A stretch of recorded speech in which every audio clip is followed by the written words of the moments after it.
इसमें हमारे thyroid gland के बारे में हमें पता है कि ये हमारे पास एक वेस्कुलर ऑर्गन है और ये हमारे पास 25 वेस्कुलर ऑर्गन है, इसकी ब्लड सप्लाई बड़ी ज़्यादा है। 25 ग्राम में एक राइट लोब होता है, फिर इस्टमस होता है और फिर लेफ्ट लोब होता है। ठीक है, तो लोब जो होते हैं वो पियर शेप होते हैं, तो मैं नजर आ रहा है तो ये ऐसे करके पियर शेप है। ठीक है, with an apex and base. ठीक है, तो हमारे पास उनकी एक बेस होती है और उनकी एपिक्स होती है। ठीक है, तो एपिक्स जो होती है वो मतलब ऊपर वाली साइड पे है ये। ठीक है, और बेस जो है वो उनकी नीचे वाली साइड पे होती है। ठीक है, अच्छा, उसके बाद हमारे पास बात आएगी कि हमारे पास ये एक्सटेंड करते हैं जो हमारे पास लोब्स होते हैं ऑब्लिक लाइन ऑन थायराइड से लेके 5th और 6th ट्रेकियल रिंग्स तक। ठीक है, मतलब बिलो दैट हमारे पास यहाँ पर देखो ये थायराइड लाइन है ना, जो ऑब्लिक लाइन है। ठीक है, ऑब्लिक लाइन ऑन थायराइड, यहाँ से ये एक्सटेंड करते थे, इधर से एक्सटेंड करते हैं और यहाँ तक जाते हैं और ये तकरीबन होती है हमारे पास 5वीं या फिर 6ठी ट्रेकियल रिंग। ठीक है, हमारे पास 5वीं 6ठी ट्रेकियल रिंग होती है। अच्छा, उसके बाद हमारे पास बात आ जाती है जी, यहाँ से हम स्ट्रक्चर देख लेते हैं कि ये राइट लोब है। ठीक है, और ये हमारे पास इसका लेफ्ट लोब है। ठीक है, और फिर हमारे पास बात आएगी कि ये इसका इस्टमस है जो कि हमारे पास सेकंड या थर्ड कार्टिलेज के इन फ्रंट ऑफ पड़ा हुआ है। ठीक है, सेकंड थर्ड फोर्थ तक हमारे पास ये इस्टमस पड़ा होता है। ठीक है, फिर हमारे पास जो है वो ये सारी ट्रेकियल रिंग्स है और ये 4th ट्रेकियल रिंग तक हमारे पास पड़ा होता है। ठीक है, मतलब फिर ये जो ये बेसिस होती हैं कि यहाँ तक एक्सटेंड करती है, इसकी बेस है और ये एपेक्स है। और ये हमारे पास जो है ना इस्टमस, यहाँ से एक्सटेंशन आती है, इसको बोलते हैं पायरामिडल लोब। और इस्टमस जो डायरेक्ट कर देता है लेफ्ट साइड की तरफ। ठीक है, more of the left side, median line के लेफ्ट साइड पे। ठीक है,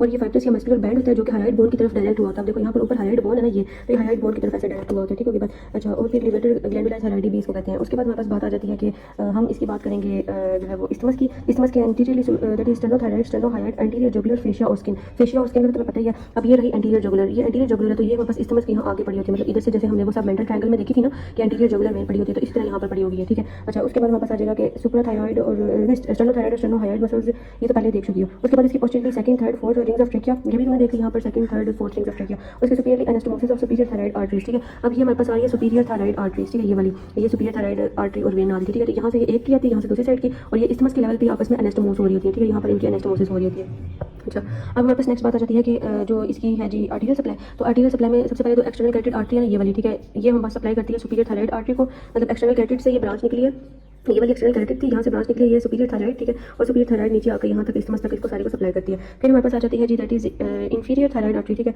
तो हमारे पास जो ट्रांसवर्स सर्वाइकल आर्टरी है ना, ये वाली। ठीक है, तो यहाँ से अब तुम यहाँ से भी देख लो, यहाँ से बहुत अच्छा नजर आ रहा है कि ये हमारे पास थी जी सबक्लेवियन आर्टरी। ठीक है, ये सबक्लेवियन आर्टरी थी। ठीक है, सबक्लेवियन आर्टरी से थायरोसर्वाइकल ट्रंक निकला था, थायरोसर्वाइकल ट्रंक में से ट्रांसवर्स सर्वाइकल आर्टरी निकली थी। अब इस ट्रांसवर्स सर्वाइकल आर्टरी में से ये इंफीरियर थायराइड निकल रही है जो कि जाकर इसके जो हमारे पास बेस है ना उसको सप्लाई करती है लोब्स की। ठीक है, और फिर उसके बाद हमारे पास इंफीरियर थायराइड वेन भी होती है। ठीक है, ये वाली जो कि हमारे पास लेफ्ट ब्रेकियोसेफेलिक में जाकर ड्रेन करती है। ब्रेकियोसेफेलिक वेन्स हैं दोनों, तो ये मतलब जैसे मेनली लेफ्ट ब्रेकियोसेफेलिक में ये वाली ड्रेन कर रही है। ठीक है, अच्छा, अब इसके अलावा और क्या बात आ जाएगी, इसकी वेन्स देख लेते हैं कि जो हमारे पास सुपीरियर थायराइड वेन है वो इंटरनल जुगुलर में जो है वो ड्रेन करती है। अब ये हमारे पास आ जाएगी सुपीरियर थायराइड वेन। ठीक है, ये वाली, तो ये इंटरनल जुगुलर वेन में जो है वो ड्रेन करती है। इंटरनल जुगुलर में ड्रेन कौन कर रही होती है, that is superior thyroid when, ये जैसे इसमें ड्रेन कर रही है। ठीक है, अच्छा, उसके बाद हमारे पास आ जाएगी that is middle thyroid when, और ये भी इंटरनल जुगुलर में ड्रेन करती है। इंफीरियर थायराइड और राइट और लेफ्ट की दोनों ट्रेकिया के ऊपर एनास्टोमोस करती है। ठीक है, ये देखो यहाँ पर ये एनास्टोमोस करती है दोनों, और फिर ये यहाँ से इधर जो लेफ्ट ब्रेकियोसेफेलिक ट्रंक है वहाँ पर आके ड्रेन कर जाती है। लिम्फेटिक ड्रेनेज होती है into the deep cervical nodes में। ठीक है, डीप सर्वाइकल नोड्स में ये ड्रेन करती है। और फिर हमारे पास आ जाएगा नर्व सप्लाई है superior middle inferior cervical synthetic ganglion nerve supply. यहाँ पर एक और बात भी आ रही थी, जैसे हमारे पास ये जो सुपीरियर लैरेंजियल नर्व है ना, जो ये वाली। ठीक है, इसकी एक होती है इंटरनल ब्रांच और एक्सटर्नल ब्रांच। इंटरनल ब्रांच को कोई लेना देना नहीं है, जो हमारे पास इसकी एक्सटर्नल ब्रांच होती है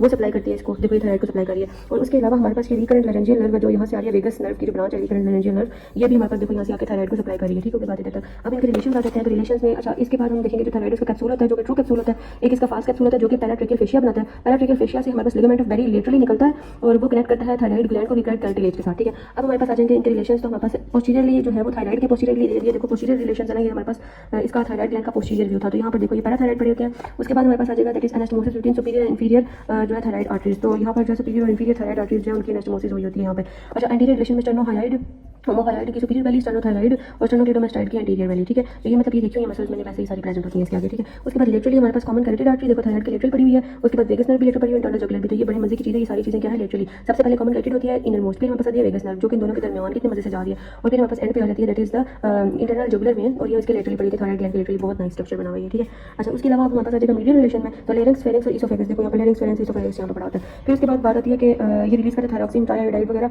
और फिर हमारे पास नेक्स्ट हमारे पास बात आ जाएगी कि पैराफोलिकुलर सेल्स जो होते हैं वो कैल्सिटोनिन वगैरह रिलीज करते हैं। अब पैराथायराइड को जो है ना वो पॉज करके देख रहे हैं कि बैटरी कम है।